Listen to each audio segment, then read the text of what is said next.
నమస్కారం. రుద్ర గురుకులం సిరీస్ 2వ ఎపిసోడ్‌కు మీ అందరికీ హృదయపూర్వక స్వాగతం. నాట్య విద్యకు నవయుగం ఇది రుద్ర గురుకులం.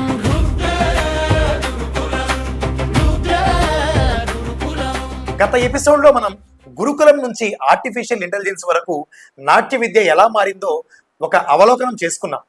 మరి ఈరోజు మనమందరం ఒకసారి కాలచక్రాన్ని వెనక్కి తిప్పుదాం. ఒక్క చిన్న ప్రశ్న. ఈ రోజు ఒక విద్యార్థి వారానికి 3 రోజుల క్లాసులకో లేక 2 రోజుల క్లాసుకో వస్తాడు. ఒక గంటో లేదా 2 గంటలో నేర్చుకుని తిరిగి ఇంటికి వెళ్ళిపోతాడు. కానీ ఒకప్పుడు ఒక శిష్యుడు తన ఇల్లు వదిలి గురువు వద్ద కొన్ని సంవత్సరాల తరబడి ఎందుకు ఉండవలసి వచ్చేది? మరి ఈ రోజు ఆ విధానం ఏమైంది? కనుమరుగైపోయిందా? లేక ఇప్పటికీ మనం నేర్చుకోవాల్సిన విలువలు అందులోనే ఉన్నాయా? అదే ఈరోజు మనం తెలుసుకోబోయేటువంటి విషయం. గురుకులం అంటే ఈ రోజుల్లో డాన్స్ క్లాస్ అనే పదం ఏదైతే సహజంగా వినిపిస్తోందో అది కాదు. కానీ అప్పుడు డాన్స్ క్లాస్ అనే పదం ఏమీ లేదు కూడా. గురుకులం మాత్రమే ఉండేది. గురువు ఉండేవాడు, శిష్యుడు ఉండేవాడు, అంతే, ఇంకేమీ కాదు. ఊహించండి, ఒక్కసారి ఊహించండి మీరు. ఒక ప్రశాంతమైన ఆశ్రమం, ఉదయిస్తున్న సూర్యుడు, వేద ఘోష వంటి మన పంచమ వేద పఠనం, అంటే మన నాట్య శాస్త్ర శ్లోకముల పఠనం, గురువు ముందర కూర్చున్నటువంటి శిష్యులు, మొబైల్స్ లేవు, నోట్స్ లేదు, కెమెరాలు లేవు, రికార్డింగ్స్ లేవు, కానీ నేర్చుకోవాలనే తపన మాత్రం అపారంగా ఉంది. గురువు దగ్గరే జీవితం.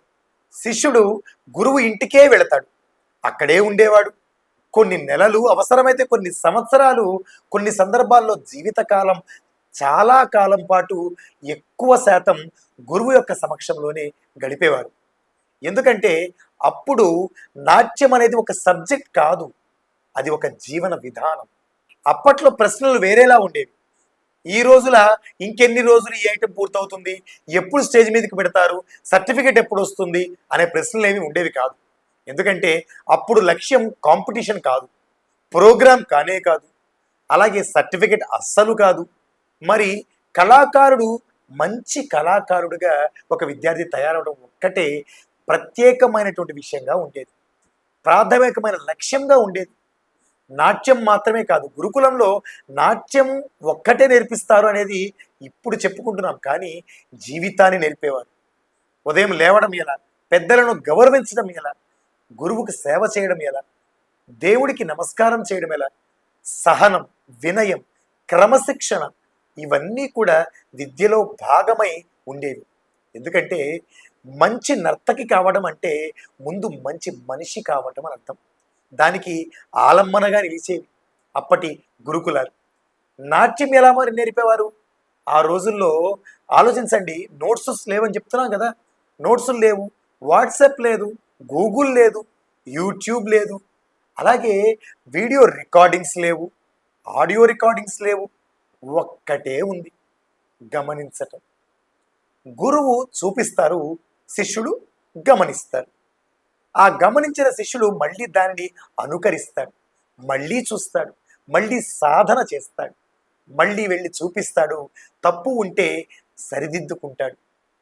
ఇలా ప్రతి అడుగు, ప్రతి హస్తము అన్నీ కూడా ఒక భావంతో సహా అన్నీ ఎట్లా ఉండేవి, కొన్ని రోజుల పాటు అలా సాధన కొనసాగుతూ ఉండేది.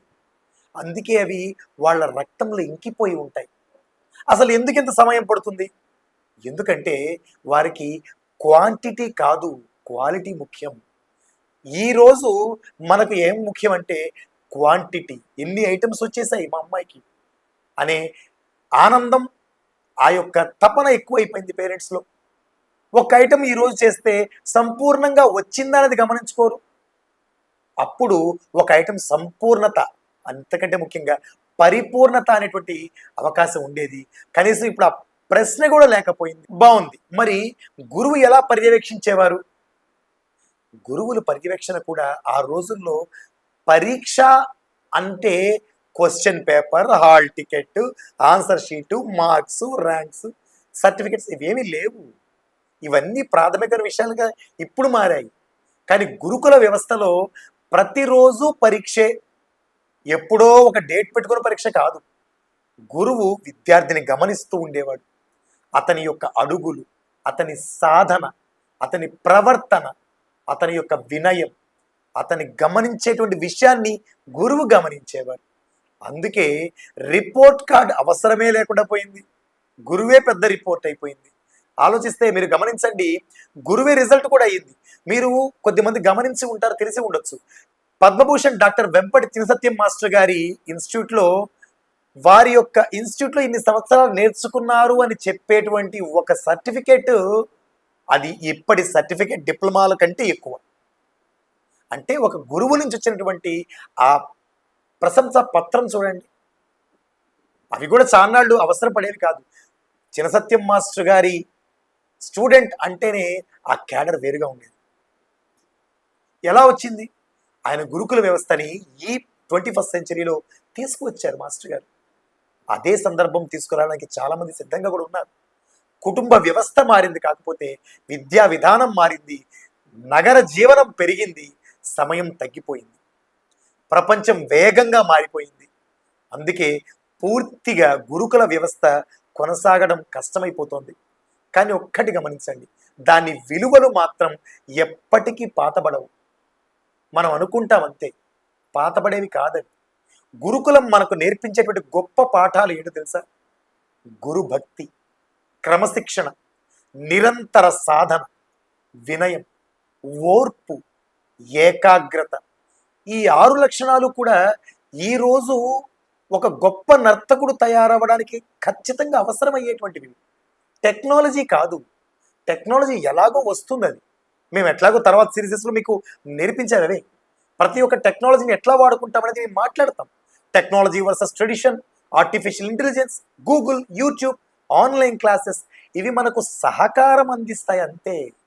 కానీ కోర్స్ మార్గం కొన్ని రకాలుగా చూపిస్తాయి. ఒక్కటి గమనించండి, సాధన మాత్రం మనమే చెయ్యాలి. ఓర్పు మనలోంచే రావాలి. ఆలోచించండి, వినయం అనేది మన వ్యక్తిత్వం నుంచే రావాలి. అవునా? దీనికి షార్ట్ కట్ ఏమీ ఉండదు. మీరు ఉంటుందనుకుంటున్నారా? ఉండదు కదా. నా వ్యక్తిగత అభిప్రాయం కూడా ఒకసారి ఆలోచిస్తే, నా దృష్టిలో భవిష్యత్తులో విజయం సాధించే విద్యార్థి కేవలం టెక్నాలజీ తెలిసినటువంటి వాడు కాదు, కేవలం ట్రెడిషన్ తెలిసినటువంటి వారు కూడా కాదు. ఈ రెండిటి మధ్య సమతౌల్యాన్ని సాధించేవాడు. అదే నిజమైన నాట్య విద్య, అదే నిజమైన సాధన, అదే నిజమైన గురుకుల సాంప్రదాయం ఇప్పటి రోజుల్లో. నెక్స్ట్ ఎపిసోడ్ వచ్చే ఆదివారం రుద్ర గురుకులం 3వ ఎపిసోడ్లో పుస్తకాల యుగం నాట్య జ్ఞానానికి ఒక గురువుగా ఎలా ప్రయాణం ప్రపంచం మొత్తాన్ని మార్చింది. నాట్యశాస్త్రం, అభినయ దర్పణం, తాళ్లపాక అన్నమాచార్యులు వారి కీర్తనలు కానీ, ముద్రణాయుగం, పుస్తకాల విప్లవం, ఇవి అన్నీ కూడా కూచిపూడి విద్యను ఎలా మార్చాయి అనేటువంటి ఈ ఆసక్తికరమైన ప్రయాణంలో మరొక ఎపిసోడ్లో తర్వాత వారం తెలుసుకుందాం. ఈ వీడియో మీకు ఉపయోగపడితే లైక్ చేయండి, షేర్ చేయండి, మరియు మన వాట్సాప్ ఛానల్లో జాయిన్ అవ్వండి. లింక్ను మన డిస్క్రిప్షన్లో ఉంచాను. అంతేకాక రుద్ర యూట్యూబ్ ఛానల్ను సబ్స్క్రైబ్ చేయండి, ఎందుకంటే ఇది మన ప్రయాణం. ప్రతి ఆదివారం ఉదయం 8 గంటలకు నాట్య విద్యలో ఒక కొత్త కోణాన్ని మనందరం కలిసి తెలుసుకునే ప్రయత్నం చేద్దాం. రుద్ర గురుకులం సాంప్రదాయం నుండి సాంకేతికత వరకు నాట్య విద్యలో జరిగేటువంటి కొత్త ప్రయాణాన్ని మనం తెలుసుకునేటువంటి ఎపిసోడ్. ఈ రోజు వీడియోని ముగించే ముందు ఒక చిన్న ప్రశ్న మాట్లాడుకుందాం. మీరు నాట్యం నేర్చుకుంటున్నారా, లేక నాట్యాన్ని జీవిస్తున్నారా? మీ సమాధానాన్ని కామెంట్ రూపంలో తప్పకుండా తెలియజేయండి. మీ అభిప్రాయాలను నేను చదువుతాను. కొన్ని మంచి ప్రశ్నలను వచ్చే ఎపిసోడ్లో సమాధానాలను కూడా చదువుతాను, వాటికి చెప్తాను. మరిన్ని వివరాలకు స్క్రీన్పై కనబడుతున్నటువంటి నెంబర్లో సంప్రదించండి, లేదా మన వెబ్సైట్ rudra's.orgని సందర్శించండి. నేను మీ మాచిరాజు రాజేష్. నమస్తే. నాట్య విద్యకు నవయుగం, ఇది రుద్ర